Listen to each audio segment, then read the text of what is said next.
CM YS Jaganmohan Reddy కొన్ని వ్యాఖ్యలు కూడా చేశారు. అంటే మీరు ఎటువంటి సమస్యలు ఉన్నా కూడా దాంట్లో పొందుపరచండి, మేము చూసుకుంటాము, కాల్ ద్వారా అయినా కూడా చేయండి, మేము చూసుకుంటాము అండి. అండ్ ఇది డిజిటల్ డైరీ అనేది ఒక శ్రీరామ రక్ష అని అసలు ఇంకా ఏం మాట్లాడారో ఒకసారి బయట చూద్దాం ప్లీజ్. పిసిఆర్ రాష్ట్రంలో అన్యాయానికి గురైన ఏ కార్యకర్త అయినా కూడా డిజిటల్ బుక్ ఇప్పుడు లాంచ్ చేస్తా ఉన్నాం మీ అందరి సమక్షంలో. రేపొద్దున రాష్ట్రంలో ఎక్కడ ఎవరికి ఏ అన్యాయం ఇప్పటికే జరిగిన ఆ డిజిటల్ బుక్ ను దీన్ని ఉపయోగించుకుని రెండు రకాలుగా ఈ డిజిటల్ బుక్ పనిచేస్తుంది. ఇది అన్యాయానికి గురైన ప్రతి కార్యకర్తకు ఇది ఒక శ్రీరామ రక్ష.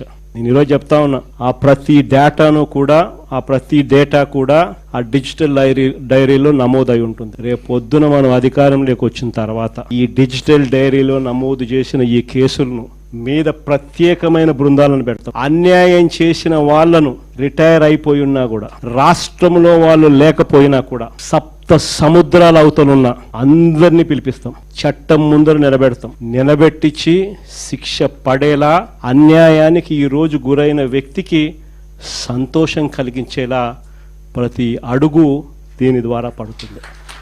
ఖచ్చితంగా వీళ్ళేదో రెడ్ బుక్ అంటా ఉన్నారు. రేపు పొద్దున డిజిటల్ బుక్ ఎలా ఉంటుందో కూడా వీళ్ళందరికీ కూడా అర్థం కావాలి. మన కార్యకర్తల కోసం రాష్ట్రంలో అన్యాయానికి గురైన ఏ కార్యకర్త అయినా కూడా డిజిటల్ బుక్ ఇప్పుడు లాంచ్ చేస్తా ఉన్నాం మీ అందరి సమక్షంలో. రేపొద్దున రాష్ట్రంలో ఎక్కడ ఎవరికి ఏ అన్యాయం ఇప్పటికే జరిగిన ఆ డిజిటల్ బుక్ ను దీన్ని ఉపయోగించుకుని రెండు రకాలుగా ఈ డిజిటల్ బుక్ పనిచేస్తుంది. ఇది అన్యాయానికి గురైన ప్రతి కార్యకర్తకు ఇది ఒక శ్రీరామ రక్ష. నేను ఈరోజు చెప్తా ఉన్నా, ఆ ప్రతి డేటా కూడా ఆ డిజిటల్ డైరీలో నమోదై ఉంటుంది. రేపు పొద్దున మనం అధికారంలోకి వచ్చిన తర్వాత ఈ డిజిటల్ డైరీలో నమోదు చేసిన ఈ కేసులను కృష్ణవేణి గారు ఇందాక టెక్నికల్ ప్రాబ్లం వచ్చినట్టుంది.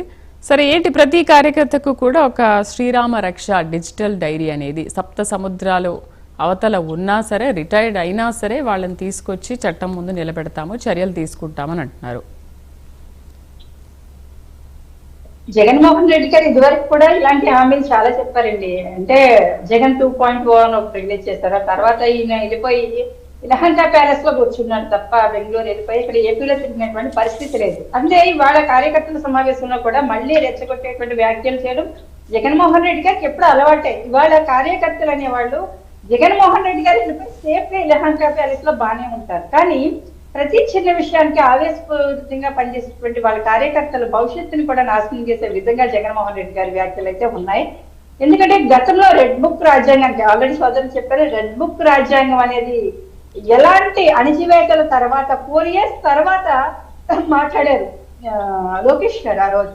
కానీ ఈ రోజు జగన్మోహన్ రెడ్డి గారు మళ్ళీ రెడ్ బుక్ అనేది ఆ మాటే తప్పు, ఆ మాటే కరెక్టే కాదు, రెడ్ బుక్ అనే రాజ్యాంగాన్ని తీసుకొచ్చి మా మీద అణచివేతలకు గురి చేస్తున్నారు అని వాపోయినటువంటి జగన్మోహన్ రెడ్డి గారు మళ్ళీ ఇప్పుడు నేనే డిజిటల్ బుక్ తీసుకొస్తున్నాను, దీంట్లో మీరు ఏమైనా కేసులు ఉన్నా ఏమైనా సరే వీడియోతో సహా దాంట్లో మీరు అప్లోడ్ చేయండి అని చెప్తూ ఉన్నారు. అంటే వాళ్ళు లేనివి కూడా సృష్టించుకొని అందులో పోస్ట్ చేసే విధానం కూడా ఉండొచ్చు మేడం, జరుగుతుంది. ఎందుకంటే జగన్మోహన్ రెడ్డి గారు రాజకీయం కోసం దేన్నన్నా సృష్టించగలరు. అంటే దీన్ని జనంలో ఒక గందరగోళానికి గురి చేయడానికి తప్ప ఇందులో ఎలాంటి ట్రాన్స్పరెంట్ లేదు.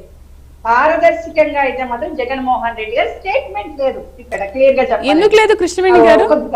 ఎందుకు లేదు? రెడ్ బుక్ మీరు తీసుకొచ్చారు, మీరు అసలు ఎవరెవరు ఏమేం చేశారు వాళ్ళందరి పేర్లు కూడా రెడ్ బుక్ లో ఉన్నాయని మరి మీరు షో చేసి చూపించారు. ఇప్పుడు ఎవరికి ఎటువంటి అన్యాయం జరుగుతుందో రెడ్ బుక్ లో, ఇప్పుడు డిజిటల్ బుక్ లో రాయండి, పొందుపరచండి, ఎటువంటి వీడియోలు ఉన్నా చేయండి అని చెప్పినప్పుడు మీరు ఎలా చెప్పారో వాళ్ళు అలాగే చెప్తున్నారు, మీకు కౌంటర్ గా వాళ్ళు తీసుకొచ్చారు. ఎందుకు తప్పు అనుకుంటున్నారు మీరు? అంటే మీరు చేసేది కరెక్ట్, వాళ్ళు చేసేది తప్ప? కాదు మేడం, రెడ్ బుక్ అంటే ప్రశ్నించే సంస్కృతి, కానీ జగన్మోహన్ రెడ్డి గారు తీసుకొచ్చింది ఒక గందరగోళానికి గురి చేసేటువంటి సంస్కృతి, రెచ్చగొట్టే విధానానికి తీసుకొచ్చినటువంటి సంస్కృతి. అంటే కూటమి ప్రభుత్వం ఏర్పడి 14 నెలలు కూడా గడవక ముందే ఆయన అధికారమే పారభౌతిగా పనిచేస్తారు కాబట్టి జగన్మోహన్ రెడ్డి గారు ఖచ్చితంగా కార్యకర్తలో ఒక స్థైర్యాన్ని నింపాలి. కాబట్టి ఖచ్చితంగా మనం అంటే ఒక డిజిటల్ బుక్ అనేది తీసుకొచ్చామంటే ఖచ్చితంగా మనం అధికారంలోకి వచ్చేస్తున్నామని ఒక హోప్ కార్యకర్తల్లో కలిగించడానికి మాత్రమే జగన్మోహన్ రెడ్డి గారు తీసుకున్నటువంటి స్టాండ్ తప్ప ఇది నిజంగా వాళ్ళ కార్యకర్తలకే అన్యాయం జరిగి ఉంటే గనక, నిజంగా కూటమి ప్రభుత్వమే వాళ్ళ మీద అన్యాయమైనటువంటి కేసులు పెడుతూ ఉంటే కనుక జగన్మోహన్ రెడ్డి గారు వచ్చి ఆయా కార్యకర్తల మధ్యకు వచ్చి ఎందుకు పోరాటం చేయట్లేదు? డిజిటల్ బుక్ అని ఓపెన్ చేసేసి వెళ్ళిపోయి ఈయన ఇలహంకా ప్యాలెస్ లో సేఫ్ గా కూర్చుంటాడు. రేపు పొద్దున కార్యకర్తలు వాళ్ళ కుటుంబాలే బలైపోతే మేడం. ఈ ఇందులో కూడా ఈ డిజిటల్ బుక్ లో కూడా నమోదయ్యేటువంటి కేసులన్నీ కూడా వాళ్ళ కార్యకర్తలు కానీ వాళ్ళ నాయకులు చేసినటువంటి అన్యాయాలకు కూడా చాలా మంది వాళ్ళ కార్యకర్తలు బలైపోయినటువంటి పరిస్థితి, చాలా మంది అధికారులు కూడా బలైపోయినటువంటి పరిస్థితి. అవి కూడా ఎక్కడ డిలీట్ చేయకుండా అన్ని కూడా అందులో నమోదై ఉంటే కనుక వైసీపీ వాళ్ళు చేసినటువంటి అరాచకాలు కూడా జగన్మోహన్ రెడ్డి గారి కంటికి కనిపించే అవకాశం కూడా ఉంది. ఎందుకంటే ఎక్కడికక్కడ వాలంటీర్లు కూడా డబ్బులు పట్టుకుని పారిపోయినటువంటి సంస్కృతి, ఆడపిల్లల మీద ఎలాంటి అఘాయిత్యాలకి కొంతమంది పాల్పడ్డారో ఆ వాటిని కూడా అందులో నమోదు చేసేటువంటి అవకాశం ఉంది. ఎందుకంటే పోలీస్ స్టేషన్ అంటే పారదర్శకంగా పనిచేయకుండా, ప్రజలకు రక్షణగా నిలవకుండా సెటిల్మెంట్లు అడ్డాలుగా పనిచేసాయి.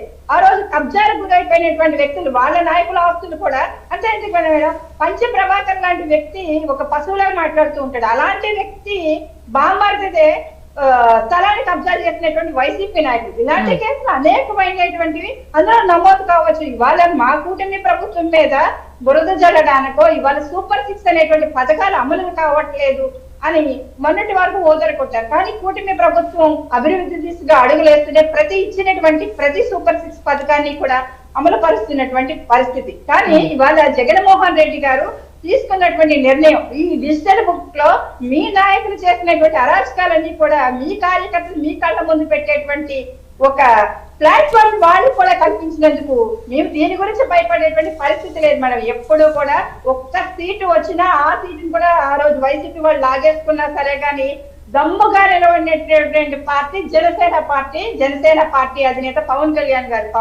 గారు కానీ మేము కానీ ఎక్కడ జడిసేటువంటి సంస్కృతి లేదు, ఎక్కడ భయపడేటువంటి సంస్కృతి అంతకన్నా లేదు. ఎందుకంటే ఈ రోజు చేస్తున్నటువంటి ప్రతి విషయంలోని కూడా ఇవాళ మా ఎమ్మెల్యే చేస్తున్నది కూడా ప్రతిదీ కూడా ట్రాన్స్పరెంట్ గా, ప్రతిదీ కూడా ప్రజల్లోకి వెళ్ళి పనిచేస్తూ ఉన్నారు. మా ఎమ్మెల్యేల మీద అనేక మంది బురద జరుగుతూ ఉన్నారు, ఎంపీల మీద కూడా అలాగే బురద జరుగుతున్నారు. కానీ ప్రతిదీ కూడా ట్రాన్స్పరెంట్ గా, ప్రతిదీ కూడా ప్రజల మధ్య నిరూపించుకొని ఈ రోజు వస్తూ ఉన్నాం.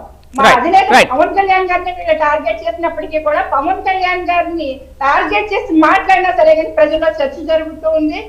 అక్కడ ఇలాంటి వ్యక్తి మీద ఇంకా వీళ్ళు బొంచలేటువంటి సంస్కృతి ఎందుకు మానుకోవట్లేదని ప్రజల నుంచి ఇంకా ఆదరణ పెరుగుతుంది తప్ప జనసేనకి ఎక్కడ తగ్గట్లేదు. వీళ్ళు డిజిటల్ బుక్ కాదు, ఏ బుక్ పెట్టుకున్నా మేము రెడీయే. దాని గురించి ఎక్కడ కూడా మా నాయకులు కానీ మేము కానీ భయపడేటువంటి పరిస్థితి కించిత్తు కూడా ఉండదు మేడం. రైట్. చిన్నప్పరెడ్డి గారు, రెడ్ బుక్ కి కౌంటర్ గా మీరు డిజిటల్ బుక్ తీసుకొచ్చారు, ఓకే. మరి కృష్ణవేణి గారు చెప్తున్నారు